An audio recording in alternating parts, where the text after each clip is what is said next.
عدنا معاكم مشاهدينا، ودلوقتي هنبدأ مع بعض بفقرة الصحافة الفنية، واسمحوا لي ان انا ارحب بالكاتب الصحفي الاستاذ احمد سعد الدين. ازيك يا احمد؟ اهلا بيك. كل سنة وانت طيب. وانت طيبه وكل المشاهدين طيبين. اول لقاء في السنة الجديدة، يا رب يبقى وشها خير يا رب. يا رب السنه الجديده كلها تبقى حلوه يا رب يا رب، نتمنى ذلك. نرجو يا رب. خلينا نبدأ بمجموعة من الأخبار الفنية. بص، هو أول خبر معايا بصراحة أنا مستغربة شوية. هو بيقول لك إن في 100 فنان وفنانة خارج تعاقدات رمضان ل 2017، بس مش كلهم اللي احنا متعودين عليهم، يعني في منهم أساسا مقلين. يعني مثلا طبعا يحيى الفخراني مش موجود واحنا متعودين عليه، إلهام شاهين، ليلى علوي، الكلام ده كله تمام وزي الفل، لأن احنا متعودين نشوفهم دايما في رمضان. بس مثلا منى زكي مش دايما بنشوفها في رمضان، وعايزين نقول لها مبروك على البيبي، هي جابت يونس. هي خلفت. ألف مبروك، يعني حاجة جميلة، ربنا كده بنتين وولد. لا، بنت وولدين. لا بنتين. لا لا لا، هو اول مره جابت بنت اللي هي دلوقتي الكبيره، عندها مش عارفه 11 سنه او حاجه كده. وبعدين الولد اللي خلفته في امريكا، والولد ده معلش. لا انا متابعه. طب كويس. وكمان هشام سليم مش موجود، نبيل الحلفاوي، لوسي، مصطفى فهمي، صفيه العمري. الناس دي مش دايما بتكون موجوده في رمضان كل سنه. هو في بعض الفنانين فانت مع لا انت مع ان هو زي ما الخبر بيقول لك ان في فنانين كتير السنه دي بره رمضان، ما بيتهيأليش. لا ما اعتقدش ان هيبقى نجوم رمضان نفسهم. ممكن تلاقي فنان او اتنين خارج النطاق، لكن في نفس الوقت الباقي موجود. لكن الاهم من كل ده، انا لو قلت الفنان نبيل الحلفاوي، نبيل الحلفاوي بيشتغل كل سنتين ثلاثه بالظبط، ويمكن بيشتغل مع يحيى الفخراني. هشام سليم بقاله فتره طويله صحيح. ما عملش غير مسلسل او اتنين السنه اللي فاتت. عندي يعني قبل كلمة سر ما كانش، وليالي الحلمية الجزء السادس ما كانش موجود بقاله كذا سنة. ما كانش موجود بقاله فترة. عندي صفية العمري، يعني بقى لها تقريبا 5-6 سنين ما شفناهاش. في ممثلين كتير، لكن هو كخبر كمنشط صحفي يصلح. لكن لما باجي على الأرض بلاقي لا، في ناس بتشتغل كل 3-4 سنين. يعني صحيح. منى زكي خلال 10 سنين عملت كام مسلسل؟ بتهيألي 2 أو 2 تقريبا. يعني في السندريلا من 10 سنين. بعد كده حياة آسيا وأفراح الأم. يبقى أنا بتكلم في 10 سنين 3 مسلسلات. مش هطلب منها إن هي تبقى موجودة سنويا، لأن هي بتفكر في السينما. صح. هي لسه في نجومية السينما.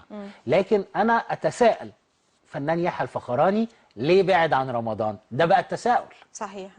يعني يحيى الفخراني يا اما بيشتغل كل 2-3 ورا بعض، ثم بيغيب سنه سيزون كده. في السيزون ده بيعمل حاجه للاطفال، اللي هو القصص، اللي هو احصى افضل القصص تقريبا. اللي هي قصص الحيوان في القرآن او الانسان في القرآن وهكذا. وهو اول ما عملها عشان يحيى حفيده كمان. هو ابتدى بالموضوع ده، ولكن استمر وبقى ليه جمهور سواء من الكبار أم من الصغار. صحيح. لهذا العمل. طب وليلى علوي السنة دي لا ليه؟ أنا لحد دلوقتي هل ليلى علوي، السؤال بقى، هل اتعرض عليها عمل وهي رفضت، ولا حتى الآن ما فيش تعاقد؟ ايوه، بس مش النجمات اللي في حجم ليلى علوي هي مش مستنيه ان حد يعرض عليها، هي بالفعل بتكون عايزه تشتغل، فبتشتغل على المشروع بتاعها، فبيبقى عندها المؤلفين وعندها شركه الانتاج. يعني الموضوع اسهل من انه يتعرض. نقطه ثانيه، انا النهارده رمضان فاضل عليه 6 شهور. لا ده اقل، يعني هيجي في اخر 5. يبقى 6 شهور برضه. 27/5 صفاء بتقول لي. خلاص طب ماشي. لا يعني بتتكلم 5 شهور. ماشي 5 شهور تمام. واحنا شفنا السنه اللي فاتت ناس دخلت تصوير قبل رمضان ب2.5 شهر. ما ينفعش بقى. هنا السؤال، هل في عمل وشركه انتاج موقفاه، ولا هي مستنيه؟ يعني انا ما اقدرش اقول ان هي خارج النطاق الرمضاني تماما الا قبل رمضان باسبوعين 3. طب هل في صالح، يعني بص عايزين نتكلم بقى بعيدا عن النجوم، هل في صالح الدراما نفسها ان انا كل النجوم كل شويه اشوفهم كل سنه؟ يعني حتى كمان على فكره الجيل اللي جه بعد، يعني ليلى علوي ويحيى الفخراني وطبعا الكبار دول كلهم، عندك مثلا امير كرارة، عمرو يوسف، برضو بقينا نشوفهم كل سنه، يوسف الشريف. يعني هل ده في صالح الدراما ولا في صالح الفنان نفسه ان هو عايز يبقى متواجد؟ اكثر غادة عبد الرازق فنان كان فاهم النقطة دي واتكلم فيها كويس، كان الله يرحمه نور الشريف. نور الشريف قال جملة مهمة، قال يا جماعة أفضل شيء، وكان في مجد النجومية بتاعته سينمائية.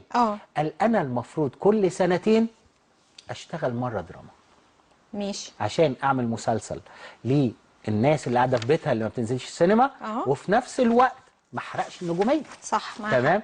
لكن المشكله اللي حصلت في الفتره الاخيره ايه؟ السينما كانت توقفت بالنسبه لبعض النجوم. بس نفس الفنان يعني الراحل الله يرحمه نور الشريف، يرحم امواتنا جميعا يا رب، احيانا كان بينزل كل سنه في الفتره الاخيره. اه لكن لو انت عايزه تعملي نجوميه يعني مع كنجوميه، الديلي باجزائه، وبعد ما خلص الديلي لما دخل برضو على عرف البحر والتاني الصعيدي الرحايا حجر القلوب، يعني كان هو في عمل بعد كده لما تفرغ تماما للدراما بقى كل سنه. لكن طالما هو في موجود سينما؟ في السينما محتاج ان هو يشتغل كل سنتين او كل 3 سنين. أوكي. الفنان محمود عبد العزيز كان يشتغل كل سنتين دراما، ما بتشوفوهوش ورا بعض. تمام. على هذا الاساس الجمهور بيبقى ايه؟ الفنان وحشه. يعني احمد السقا، كريم عبد العزيز، منى زكي، نقدر نقول ان هم المدرسه الصح. هند صبري مثلا. المدرسه الصح ان هي كل سنتين او 3 سنين ممكن اعمل عمل درامي ما يأثرش على نجوميه السينما. لكن بعض الفنانين اعتزلوا السينما زي الفنان يحيى الفخراني. أيوة. هو بقاله اكتر من 15 سنه ما فيش سينما، ما فيش سينما، وابتدى يشتغل 4-5 سنين ويريح سنه. دي خساره للسينما. انا معاكي، يا خساره للسينما، بس دلوقتي انت يعني بتعمليه عدم في وجود امر نجم واقع. زي يحيى الفخراني صعب يعني. في خساره في فنان اخر خساره للدراما. صحيح. الفنان نبيل الحلفاوي. صح. فين هو في ال10 سنين اللي فاتوا غير في مسلسلين 3 مع يحيى الفخراني؟ طب ده بيبقى يعني لو هنتكلم على الفنانين اللي هم زي الفنان نبيل الحلفاوي كده، التقصير منه ولا من الجهات الانتاجيه اللي للاسف بنشوفها ساعات بتستسهل؟ في فنانين انا مش اكيد مش بقلل من موهبتهم، بس صعب ان انا اشوفه في 3 أو 4 مسلسلات، هنا رجل اعمال وهنا تاني رجل اعمال، او هنا وزير وهنا برضو تاني وزير. عارف الموضوع بيبقى خلاص بقى حفظته. في مشكله مهمه جدا للفنان لما بيكبر في السن. الفنان لما بيكبر في السن بيكبر في القيمه طبعا. تمام. لكن في نفس الوقت انت في وقت دلوقتي الرأسمالية المتوحشة هي اللي بتنتج الأعمال الدرامية. عاجبني كلمة الرأسمالية المتوحشة دي. تمام. فبيجي يقول إيه؟ أنا عايز نجم واحد والباقي ممثلين أقل في الأجر. تمام. فيجي تقولي نبيل الحلفاوي، يقول لك لا ده اجره كبير، وبعدين ده محتاج بقى ان هو الدور عامل ازاي ومش عارف ايه، حاجات كتيره جدا هياخد مننا، يعني هم مش عايزين المجهود ده ومش عايز الجوده بهذا الشكل، هو عايز حد يكمل بيه العمل. صحيح. مش حد يدوس عليه. فعلشان كده ما بيشتغلش الا مع المحترمين. هو اللي بيختار نبيل الحلفاوي بالاسم وبيصر عليه. ما كنتيش ممكن ما تلاقيش نبيل الحلفاوي. زي دلوقتي انا بقالي 5-6 سنين، فين احمد خليل؟ صح، ممثل رائع. وتوفيق عبد الحميد؟ لا، توفيق عبد الحميد اعتزل تماما. هو نفسه اللي قرر هو اللي قرر الاعتزال. فين احمد خليل؟ فين مجموعه عبد العزيز مخيون؟ بتشوفيه كل قد ايه؟ صحيح. تمام. اخر حاجه عملها كان الكبريت الاحمر. ماشي. قبلها كان فين؟ قبلها برضو كان مختفي لفتره طويله. طيب هنا بقى رغم انه يعني بجد اداؤه مبهر يعني عبد دور النقابه، هل تقدر تعمل دور ولا ما تقدرش تلعب دور في هذا الموضوع؟ تقدر؟ صعب. ليه؟ صعب قوي. لان النقابه ما تقدرش تقول لمخرج شغل ده وما تشغلش ده. هي تقدر تعمل حاجه تانية. ايه بقى؟ ان انا لو عايز ممثل جديد من خارج المنظومه مش عضو نقابه ما اديلوش تصريح، تقول له خد من اللي عندك. لكن بالنسبه للكبار في مشكله، ما تقدرش تعمل حاجه. ايوه، دي مشكله كبيره جدا يا حضرتك. مثلا الاسامي اللي احنا بنقولها دي اسامي كبيره جدا، مش محتاجه حد يعمل لها تسويق او حد يقول له خد فلان، يعني لان هو اساسا لما يكون في عمل ده اضافه. المشكله اكتر كمان بقى يا عيني للفنانين اللي هم لسه في البدايه، او الفنانين اللي كبار في السن بس للاسف اقل نجوميه. هنا احنا نعرف ونقدر نقول دي كانت يعني الميزه الاساسيه في التلفزيون المصري. بمعنى لو تفتكري ايام قطاع الانتاج، اتحاد الاذاعه والتلفزيون لما كان بينتج كان بيحصل ايه؟ بيحصل حاجه مهمه جدا. هتلاقي العمل في كاتيجوري كبار السن، لازم كان الله يرحمه ممدوح الليثي يدور على الكبار الاول، الاستاذ محمد توفيق، الفنانه امينه رزق، وغيرهم وجديده كمان، والجديده بيطلع مين، وجيل الوسط في ايه.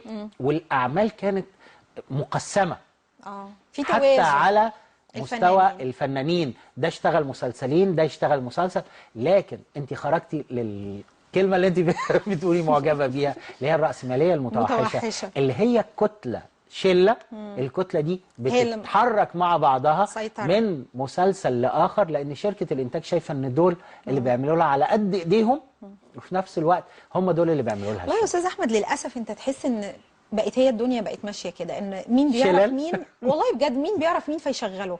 بس الناس لو ادركوا ان بجد الرزق ده بايد ربنا، ما حدش هيعتمد على شله، ما حدش هيعتمد على واحده، ما حدش هيعتمد على واحد، لانه عارف ان رزقه عند ربنا. انا معاكي، هو الرزق عند ربنا، ما حدش هياخد اكتر من رزقه. صحيح. لكن في على الارض كده في انسان بيزعل. يعني انا قابلت الفنان هشام سليم، قال لي انا عشان صريح، صريح قوي، في ناس ما بتحبش ان انا اشتغل معاها. فنان نبيل الحلفاوي ما بيحبش ان هو يقول ايه الاخبار، انتوا كويسين انتوا وحشين، طب انا عايز دور طبعا. لان في كرامه، لان هو ليه قيمه وقامه.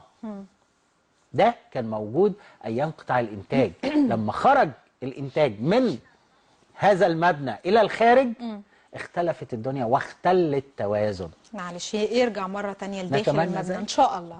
نروح لكمان خبر تاني، انتهاء تصوير مشاهد السلطان والشاه يوم السبت المقبل بإذن الله. مدينة الإنتاج الإعلامي واستوديوهات المغربي يوم الخميس والسبت المقبلين هيتم تصوير آخر مشاهد المسلسل التاريخي السلطان والشاه، اللي بيعتبر أكبر تجمع لنجوم الوطن العربي في أضخم إنتاج تاريخي لعام 2017.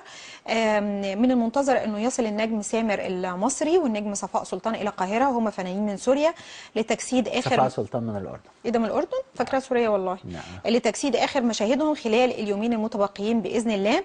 وقد اعرب الفنان القدير محسن العلي عن سعادته بقرب انتهاء تصوير العمل استعدادا لظهوره على الشاشات المحليه والعربيه، وهو ماخوذ عن قصه الكاتب هاشم السيد واخراج محمد عزيزيه، وكمان بيشارك في بطولته من مصر النجم والفنان محمد رضا.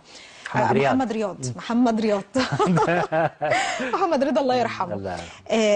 أخيرا هنقول إن إحنا عندنا مسلسل تاريخي، حتى لو مش إنتاج مصري صرف، ممكن يكون إنتاج مشترك، إنتاج عربي، بس أخيرا في مسلسل تاريخي بنشوفه. هو ده حاجة جميلة جدا إن في عندنا مسلسل تاريخي، ومسلسل تاريخي يحمل قصة مهمة جدا، السلطان والشاه والصراع السني الشيعي اللي موجود دلوقتي للأسف. تمام. وهنا أنت لما بتعرضي قصة تاريخية، جوه القصة التاريخية بتقفي على أسباب الخلاف وإيه الصح وإيه الغلط. هنا ده شيء مهم جدا. هذا المسلسل أو هذه القصة فيها جانب تثقيفي وتعليمي للمشاهد. حلو. بطريق غير مباشر. طبعا. أنا ما بقولش ألف زائد ب يدي مش عارف إيه، لا ده أنا بتكلم على عرض تاريخي للمشكلة أو للحدث اللي حصل، فمن هنا بتدخل في الجانب التثقيفي، فده شيء جميل. الجانب الآخر يمكن أنت لسه في البداية بتقولي إيه؟ أكبر عمل فيه تجمع فناني عرب من دول عربية مختلفة. بيفكرني، ده بيدي ثراء للشاشة، بيدي ثراء للشاشة لسبب أنا عندي فنانين من جميع الأقطار العربية أو من معظم الأقطار العربية. في تنافس أول حاجة.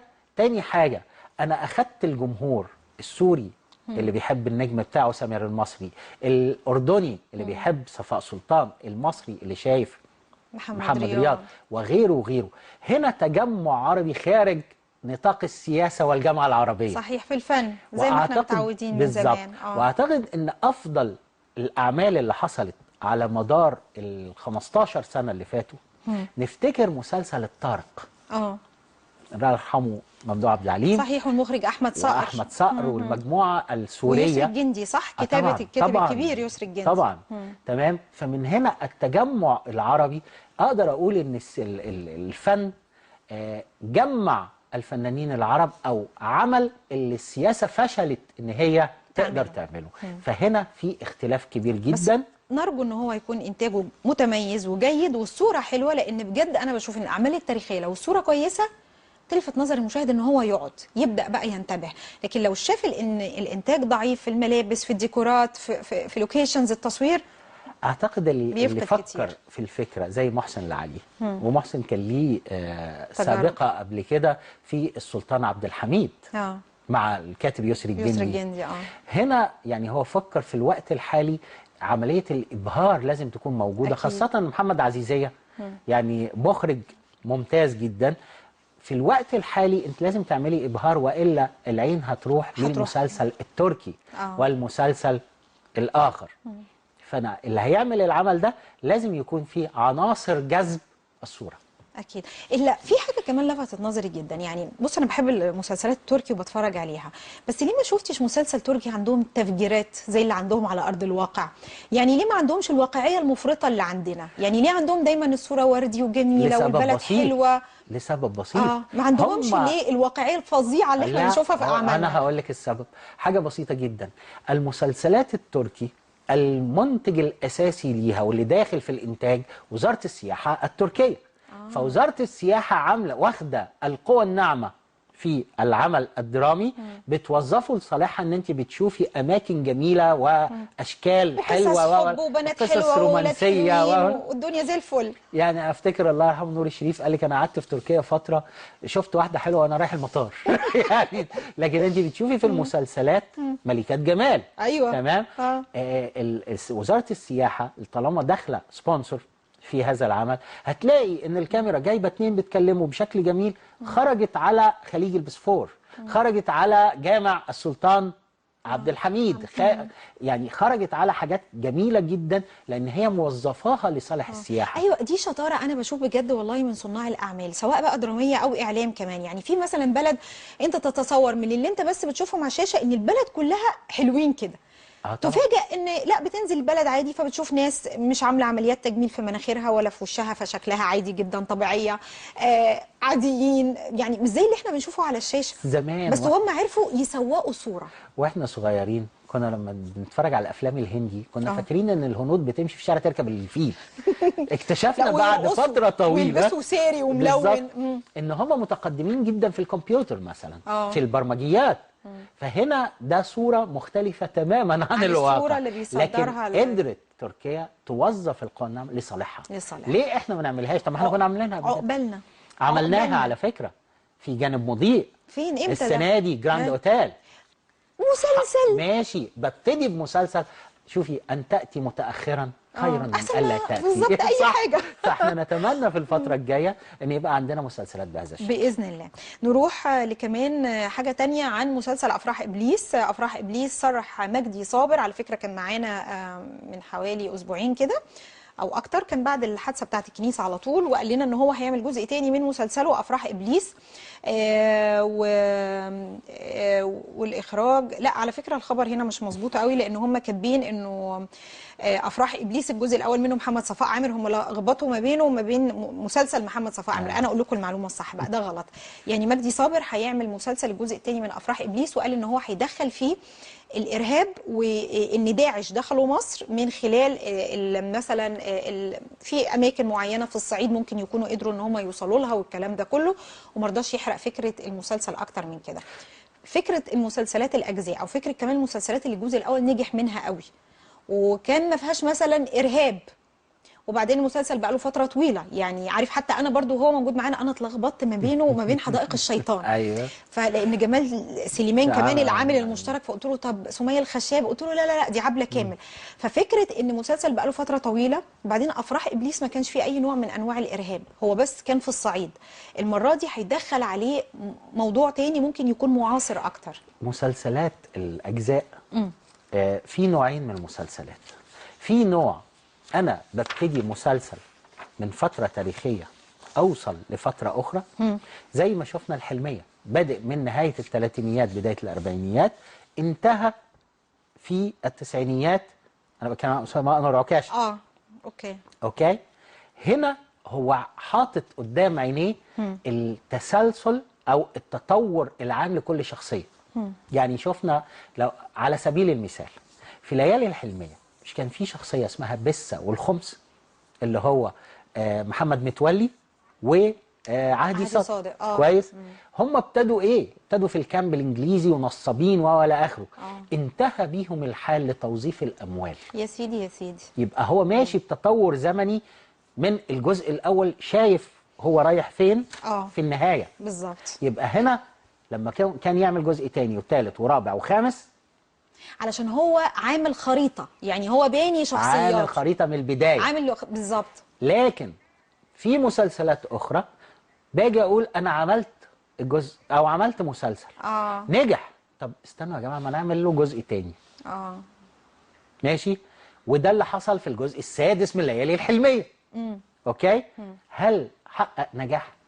ما حققش لا نجاح طبعا، ما زي اقدرش اقول ان هو حقق النجاح الايه الكبير. تعالي الافراح ابليس نجح. لكن هل انت كنت حاطط في دماغك ان الشخصيات دي انت راسم لها خريطه من صحيح. البدايه الى النهايه، ولا استثمار نجاح الجزء الاول؟ وبعدين في حاجه، مش هي ايتن عامر موتت جمال سليمان في اخر الحلقات؟ لا، ما ممكن يعيدوا للحياه، مش مشكله. ما ماتش اتشل يعني حتى لا لو صفاء المخرجه مركزه قوي، قالت لي اتشل لما ابنه مات. لا ممكن يخف بقى طالما اتشل يخف، واللي مات ممكن يرجع. يعني الموضوع مش كده. الموضوع في الاساس انا عندي نقطتين. هل ابطال المسلسل حتى الممثلين هم اللي هيستمروا في الجزء الثاني، ولا هيحصل تغيير؟ مخرج صح. وابطال ده رقم واحد. ممكن عبله كامل، عشان مثلا عبله كامل اشتغلت مع مجدي صابر في اللي هو سلسله دم، فمش هتقول له لا، ممكن توافق. هو الحكايه مش كده، واعتقد ان هو كمان قال ان جمال سليمان موافق. النقطه الثانيه خريطه الشخصيات داخل صحيح. العمل. هل انت عشان نجحت فانت هتطوعها وتخليها غريبه ولا انت راسمها من البدايه للنهايه؟ صحيح. الواضح قدامي انها استغلال للنجاح. استغلال للنجاح. لان لو هو كان حاطط في دماغه ان في جزء تاني لمرحله معينه كان فتح النهايه اكتر ما هي كانت موجوده. هنا الفارق. الفرق كبير لان جداً. فعلا في مسلسلات يسيبك في حيره كده، والناس بقى تقعد تقول ايه ده، طب في جزء تاني ولا لا، ويبقوا بالعكس متشوقين لجزء تاني. احنا في يوم من الايام في فيلم سينما كان فيلم الجزيره، جينا في المشهد الاخير قلنا يا جماعه الشكل العام في جزء تاني، في جزء تاني. قالوا لا ومش لا وطلع في جزء تاني. في الاخر كان واضح من النهايه ان الفتحه اللي اتفتحت بتاعت النهايه ما عملهاش نهايه مغلقه، سابت المجال ده اتعمل منه جزء تاني ونجح. وهكذا بعض الناس وبعض المؤلفين ومنهم الراحل اسامه انور عكاشة الله يرحمه عمل مسلسل من جزء واحد وقال ايه، لو نجح انا عندي باقي الخريطه ممكن إيه؟ كان انا وانت وبابا في المشمش. تمام. ما حققش النجاح اللي هو كان فاكر هيوصل له. نجح والله، نجح بعد لكن ما نجحش ساعتها، وقال افضل مسلسل كوميدي. فما نجحش النجاح الكبير. طيب ما هي الرايه البيضاء والوصيه دي برضو كانت مسلسلات المفروض يبقى ليها جزء تاني ونجحوا وما اتعملش الجزء التاني، ليه؟ لا، الرايه البيضاء كانت تتوقف لحد كده، لكن الوصيه لا ليه، بالعكس دي كانت نهايتها مفتوحه، يعني كلهم قعدوا قدام هو لما اتكلم يعني نفس المؤلف والمخرج استاذ محمد فاضل قال لك ان احنا كده وقفنا عند النقطه دي، مش عايزين نزود. ده من ساعه لان على فكره الرايه البيضاء اتذاع بعد تصويره بسنتين. اوكي تمام. فده بالنسبه للرايه البيضاء. بالنسبه للوصيه كان المفروض تخلص الوصيه يبتدي الجزء الجديد اللي اسمه الوارثين. لكن هنا كان في مشكله اكبر، ودي اللي كانت الناس مستغرباها.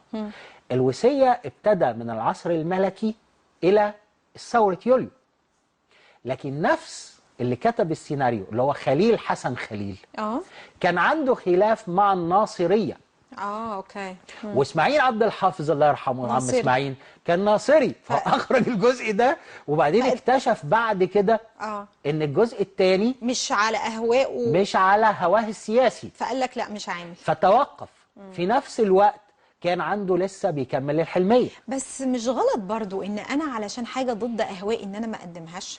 لكن ما هي دي يعني دي رؤيه المؤلف في الفتره دي من التاريخ، ليه ما اقدمهاش؟ انا ما اقدرش اقول لا. لكن في بعض الناس تقبل ذلك على اساس ان انا مخرج محترف او مؤلف محترف، وفي اللي يقول لك لا ما تمشيش معايا فما هبقاش مرتاح.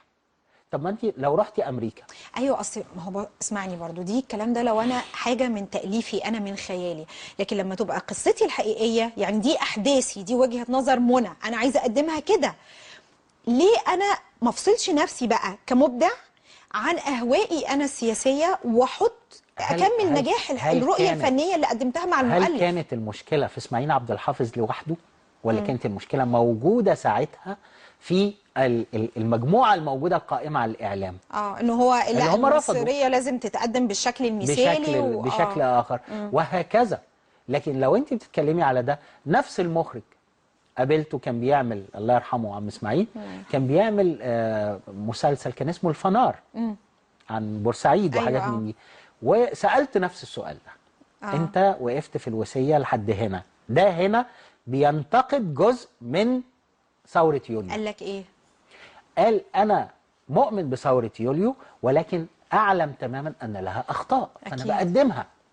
يبقى اذا لم يكن اسماعيل عبد الحافظ لوحده هو المشكلة، كانت فيه مشاكل أخرى، بدليل طب ما كان ممكن يتغير، يشيل إسماعيل عبد الحافظ يحط حد تاني. لكن كان فيه مشكلة يمكن فجرها في البداية عم إسماعيل، هي جت على أهواء الكل بقى، فقالوا فجت على أهواء الكل، وحتى الآن ما اتعملتش الوصية والوارثين. يا ريت يتعمل. ما هو في حاجات كتيرة جدا يا ريت. طب في مسلسل انا شفته وانا مش هقول لك وانا صغير، من زمان قوي، شفته مره واحده ما اتعرضش. ده ايه مسلسل ايه؟ كان اسمه كده بلاغ للنائب العام، بطوله كرم مطاوع. انت ما تعرفيهوش؟ لا انا عمري ما سمعت عنه. كرم مطاوع وجورج سيدهم، مجموعه كبيره جدا. هذا المسلسل كرم مطاوع وجورج سيدهم اشتغلوا مع بعض؟ اشتغلوا مع بعض، وكان مسلسل ناجح جدا. هذا المسلسل عرض مره واحده من 30 سنه ما اتعرضش تاني. طب ليه؟ ده بقى السؤال. خلاص المفروض يتعرض، بس احنا عندنا والله بنعرض مسلسلات قديمه حلوه قوي. طب انا اتمنى اتفرج. طب يا رب يكون موجود عندنا في المكتبه. اسمه ايه؟ بلاغ للنائب العام. بلاغ للنائب العام. طب احنا نبلغهم في الاداره. خلاص. وهكذا. انت في بعض الاعمال بيبقى لها تتحمل القصه ان هي تشيل جزء تاني وتالت، وفي حاجات لا، وفي حاجات ما ينفع. طب ما مجدي صابر كاتب سلسله دم، وكاتب سلسله دم وهو في دماغه ان هيعمل لها اجزاء، ففرقت بقى هنا. فرقت في التطور الموجود. لكن هنا في افراح ابليس افتكر ان هو شاف النجاح ده فبيفكر في بص انا ما سالتوش السؤال ده لما كان موجود معايا، يعني ليه بقى؟ لانه ندخل في النوايا. كنا بنتكلم، لا اصل احنا كنا بنتكلم في، يعني كان موضوع الاحداث الارهابيه كانت هي مسيطره اكتر من الاجواء الفنيه. بس لو سالته مره ثانيه هساله هل كان في نيتك ولا استثمار للنجاح؟ انا عن نفسي هقول له كل سنه وانت طيب، عشان بكره العيد بتاعه. صحيح. مش كده؟ لا بكره ولا لا، لسه يوم السبت. يوم السبت. يوم السبت. فنقول له كل سنه وهو طيب، وكل طبعا. سنه وكل المصريين طيبين يا رب باذن لان الله. احنا ما عندناش فارق ما بين مسلم ولا مسيحي. ده اكيد. واجازه بقى يوم السبت، وفي ناس واخده اجازه كمان يوم الاحد. بس اللي انا اعرفه ان الناس لما بتاخد اجازه احنا بنشتغل. طب ليه؟ مش عارفه. دي مشكله.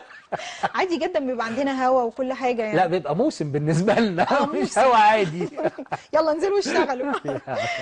طيب جاء رحيل المؤرخ السينمائي الكبير أحمد الحضري ليجدد الأحزان، هذه المرة على رحيل أحد الرواد الكبار للثقافة السينمائية وأبرزهم وأستاذ كل الأجيال على حد قول الناقد سمير فريد، لأن فضل أحمد الحضري على حركة نوادي السينما لا ينكره أحد، وهو مؤسس جمعية الفيلم في عام 1961، نادي القاهرة للسينما في عام 1968، عميد معهد السينما في عام 1967، ومؤسس المهرجان القومي للأفلام التسجيلية في عام 1970. ده طبعا غير المناصب كتيرة جدا اللي هو أخذها. خلينا نتكلم عن أهم إنجازاته. يعني احنا بنتكلم الله يرحمه طبعا ويرحم أمواتنا جميعا يا رب. أكيد. يمكن أنا تشرفت إن كان في ندوة للأستاذ أحمد الحضري وأستاذ هاشم النحاس وأستاذ فوزي إبراهيم، إن أنا كنت سوري أستاذ فوزي سليمان، إن أنا اللي كنت بادرها. وفي الندوة دي من حوالي شهرين في مهرجان اسكندرية أو 3 شهور، فقال أنا بتم السنة دي عامي 90. ما شاء الله ما شاء الله. مواليد 26 ما شاء الله. ولكن لما اتكلمنا على إنجازات هذا الجيل وتحديدا أحمد الحضري، هناك فارق ما بين العصر اللي احنا عايشينه بالإنترنت بالسماوات المفتوحة، اللي انت عايزة أي حاجة في الدنيا تضربي كده على جوجل تطلع لك، والعصر اللي هم عاشوا فيه اللي ما كانش فيه غير راديو أولا ثم سينما، وبعد فترة طلع التلفزيون. صحيح. والتليفون ده كان حاجة يعني اختراع. في العصر ده أستاذ أحمد الحضري هو اللي جه وترجم مراجع سينمائية كبرى، كانت مراجع أو مرجع لجميع الأجيال اللي حصلت بعد كده. اللي انت عايزة تدخلي معهد السينما تقري لأحمد الحضري، عايزة تعملي مش عارف ايه تقري لأحمد الحضري والمجموعة اللي معاه. لكن احمد الحضري هو اقدر اقول ان هو راهب السينما او راهب حب السينما خلال ال60 سنه اللي فاتوا. وهو كان عميد معهد السينما في فتره الستينات، ويمكن من اوائل الناس اللي شافت ان السينما هي اللي بتزيد من وعي الشعوب، فكان بيركز عليها. وقال جمعيه الفيلم وجمعيه اصول السينما والحاجات دي. احمد الحضري تاريخ طويل، يمكن هو لم يكن شخصيه اعلاميه، بمعنى احنا حضرناه في الاخر. يعني حضرته مثلا في ال15 سنه اللي فاتوا. او تقصد انه ما كانش يعني ما كانش معجب بالظهور، صحيح، محب يعني للظهور الاعلامي يعني بشكل الجيل كبير بتاعه والجيل الذي يليه وحتى الاجيال الموجوده دلوقتي اللي اتعاملت مع احمد الحضري كانت هي اللي بتتصدر المشهد وتقول انا عملت وانا رحت وممكن ما يكونش عمل حاجه.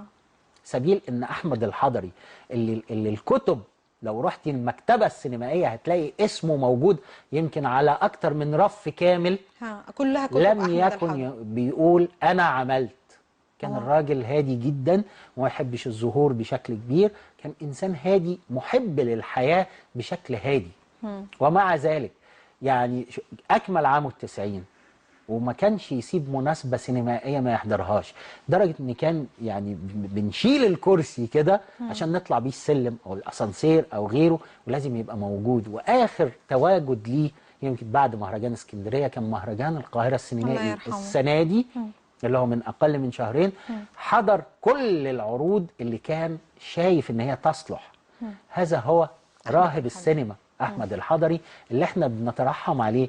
وبنقول هنا حاجه مهمه بقى، احمد الحضري يعني اسم كبير المفروض يخلد في عالم السينما، يطلق اسمه على مهرجان، يطلق اسمه على قاعه من القاعات المهمه، على نادي السينما. لابد مسابقه رسميه في مهرجان مهم بالظبط. احنا لابد ان احنا نكرم هؤلاء الرواد. اكيد. وما عندناش اكتر من احمد الحضري لان هو من اقدم الناس اللي اشتغلت في هذا المجال. صحيح. الله يرحمه استاذ احمد الحضري. انسان جميل قبل ان يكون فنان وناقد ولا حاجات كتيره جدا. احمد الحضري انسان رائع الله يرحمه. الله يرحمه. امبارح كان معايا الفنان ياسر علي ماهر والحديث تطرق لاهميه النقد، فكان بيتكلم ان هو كان في نقد مسرحي، نقد سينمائي، ما فيش نقد بشكل متخصص للدراما. كتير كمان من الفنانين يعني اللي كنت بقابلهم دايما بيقولوا ان لازم يكون في مع الحركة الفنية لازم يكون في حركة نقدية توازيها، يعني الاثنين لازم يكونوا مع بعض. هل الحركة النقدية دلوقتي عندنا في مصر توازي الحركة الفنية؟ خلال ال20 سنة اللي فاتوا تم تصدير جملة للإعلام أن النقد هو عبارة عن انتقاد وليس نقد. وحش كل حاجات وحشة. نقد يعني أنا بنقدك. لكن وحش. هو مفهوم النقد في الأساس هو التعرض لجميع عناصر العمل الفني بالإيجاب والسلب. يعني بقول ده حلو ليه؟ وحش ليه؟ إيه اللي حصل ما بين الاثنين؟ أقدر أفك الرموز الموجودة فين؟ في العمل الفني. خلال ال20 سنة اللي فاتوا الحقيقة كان عندنا جيل كبير متمثل فيه الله يرحمه أستاذ رفيق الصبان. طبعا أستاذ سمير فريد موجود، وكان قبل كده سامي السلموني مع حفظ الألقاب، كانوا عمالقة. كل دول نقاد في السينما صح؟ كل دول كانوا نقاد سينما، وكان عندنا نقاد مسرح. طب هل ناقد السينما والمسرح ينفع انه ينقد الدراما التلفزيونية، ولا المفروض ان كل حاجة ليها دراستها؟ هو في الدراما تحديدا كان في الأساتذة الاثنين الكبار الله يرحمه أستاذ عصام بوصيلة، وعندنا الناقد الكبير ربنا يديله طولة العمر أستاذ محمد صالح لسه عايش لحد دلوقتي. لكن الفارق ما بين السينما والتلفزيون هو فارق، مش هقدر أقول إن هو فارق جوهري قوي. ليه؟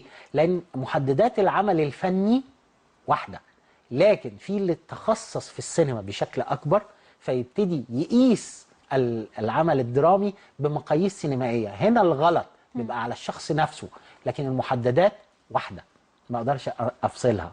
بدليل ان اكاديميات الفنون في العالم كله ويمكن في مصر لما اتعملت في الستينيات، طب ما كان التلفزيون موجود. ليه ما اتعملش قسم تلفزيون؟ ده اساس. لكن في اللي تخصص زي اللي تخصص السينما، زي اللي تخصص مسرح. كان عندنا نهضه مسرحيه على فكره ونقاد مسرحيين لحد حريق بني سويف، هو يعني للاسف قضى على اسماء كبيره. توفوا في الحريق. توفوا في الحريق. والباقي شاف ان المسرح بيتوقف فابتعد. لكن السينما نفسها في جيل آخر، جيل جديد ابتدى يحب النقد السينمائي. لكن لا يزال هناك نقطة أو شعرة ما بين كلمة النقد والانتقاد، وشعرة أخرى ما بين الصحفي والناقد. ليه؟ لأن مش كل صحفي ينفع يبقى ناقد. لأن أنا لو جيت أقول أنا أشوف إن أنا صحفي ودرست النقد الفني في أكاديمية الفنون، لكن النقطة الأساسية أنا كصحفي بشتغل مع مين في العمل الفني؟ بتكلم مع المخرج، بتكلم مع المؤلف، بتكلم مع الممثل، بشوف التصوير، حاجات كتيرة جدا. مش دول المصادر بتاعتي؟ أيوة. ده الصحفي اللي بتعامل معاهم، مع المنتج وغيره. لكن أنا كناقد بنسى كل دول وما بتعاملش معاهم، وبيجيني شريط سينما أو شريط أو حلقة منتج كامل ماليش دخل ايه اللي حصل. هذا المنتج اتحط قدامي، ابتدي اشوف المقاييس اللي هو مصنوع عشانها او مصنوع عليها عامله ازاي. يبقى هناك فارق ما بين الاثنين. الفارق ده عند بعض الناس يقول لك ايه، انا صحفي انا ناقد. كتير قوي كل حد يقول لك انا الناقد الفني. يا جماعه النقد الفني له اصول، والاصول انا عشان ادرس نقد فني درست المزيكا عامله ازاي، درست الفن التشكيلي اخباره ايه، الباليه عامل ايه، بعد كده السيناريو وهكذا. انا كصحفي مش عيب ان انا ابقى صحفي، ما الصحافه هي الاساس. لكن انا هنا مين المصدر بتاعي، وهنا انا بتعامل مع مين. لو انا فصلت ما بين الاثنين هتبقى الحركه النقديه في تطور، وكل الحركه النقديه ما زادت كل ما زاد قيمه العمل الفني. وابتدينا نقول بالظبط عامل زي ايه؟ زي الحمامه، هل تقدر تعيش او تطير بجناح واحد؟ اكيد لا. اهو الجناحين هنا لازم الحركه النقديه مع الحركه بالانس في الموضوع. طيب لو سالتك ايه المسلسلات اللي انت سامع عنها او بحسك بقى الصحفي والنقدي وكل الكلام ده كله، حاسس انها ممكن تكون هي الحصان الرابح في سباق رمضان السنه دي؟ هو العمليه عمليه توقع، لا اكثر ولا اقل. بالظبط توقعات، لان احنا على لسه ما شفناش. هذا الاساس اقدر اقول لك ان احنا في الوقت الحالي في قصه احنا محتاجينها، تمام؟ تتمثل في المسلسل اللي بيعمله دلوقتي او بيصوره دلوقتي الفنان كريم عبد العزيز. هي عمل مخابراتي. تمام؟ العمل المخابراتي لو تم بالمحددات اللي احنا شفناها، يعني حاجه كده زي رأفت الهجان وجمعة بالمحددات اللي هي على غرار رأفت الهجان وجمعة الشوان وغيره. الشوان صح؟ جمعة الشوان بالنون صح. تمام. لا هو كان اسمه دموع في عيون وقح. أيوة بس اتاخد باسم البطل. القصة دي اعتقد لو اتعملت بشكل جيد بسيناريو جيد اعتقد ان هي هتبقى رقم واحد، واتمنى. بكريم عبد العزيز. البطل وليد يوسف، لكن البطل مش هيبقى كريم عبد العزيز. القصة نفسها يعني حتى محمود عبد العزيز الله يرحمه، الله يرحمه، البطل هنا السيناريو صحيح. الأحداث. طب ما اتعمل حاجات كتيرة جدا، هل نجحت ما نجحتش ده موضوع تاني. لكن هنا مش شرط مين يعني احنا حتى لما بنيجي نتكلم عن عمل مخابرات ما افتكرناش الا دول، الدموع في عيون وقح ورأفت الهجان، رغم ان في اعمال تانية يعني مع احترامنا ليهم. في فيلم يعني مثلا صعود للهوية. لا ده انا بتكلم على الدراما. لا في حاجات صعود للهوية الثعلب كانت معمولة بس كانت اقل فنيا. صحيح. تمام. وكان في مسلسل عمله الله يرحمه استاذ نور الدمرداش، كان سقوط في بير 7. وفي العميل 1001. العميل 1001 يعني ما اقدرش اقول انه عمل مخابراتي على قد ما هو مؤلف. يعني متألف بشكل ما. وحرب الجواسيس تقريبا كمان. حرب الجواسيس كان متاخد عن رواية صالح مرسي اللي هي سامية فهمي. تمام. وهكذا. لكن انا عايز حاجة تكون تخاطب العقل بمنطقية مع عناصر الإبهار الموجودة. أتمنى ذلك إن شاء الله. أستاذ أحمد سعد الدين، سعدت بلقائك، وأكيد لقاءات تانية لينا متجددة نتكلم فيها عن كل أخبار الفن. شكرا ليك. ميرسي ليك. كل مشاهدينا لسه هنتابع معاكم فقراتنا، بس نروح لفاصل ونرجع مرة تانية.